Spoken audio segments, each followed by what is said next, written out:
अस्सलामुअलैकुम सामिन किराम। 28 रबीउल अव्वल की तारीख शुरू हो चुकी है, 3 नवंबर है।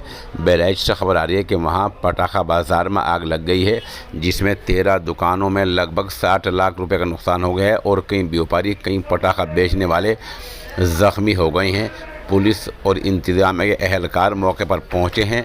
आग पर बमुश्किल काबू पाया गया है। ख़बर थोड़ी ध्यान से तफसील से सुन लें। दीपावली के मद्देनज़र बहराइच के मिहींपुरवा कस्बे में पटाखा बाज़ार लगाया गया था।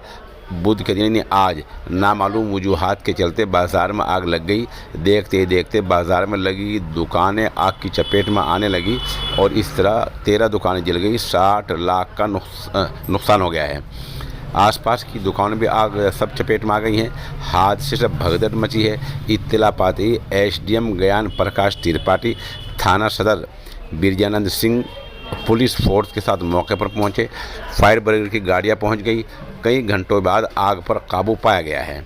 अब कहा यह जा रहा है कि तहसील की गलती है कि ऐसी जगह पर, तहसीलदार की गलती बताई गई है कि ऐसी जगह पर पटाखा बाज़ार क्यों लगने दिया गया है। बहरहाल देखने की बात यह है कि इंतज़ामिया आमतौर पर यही करता है हिंदुस्तान में कि जब नुकसान हो जाता है तो बाद में छोटे अफसरों की गलती बता दिया करता है। हालांकि ये सब उसमें शामिल होते हैं।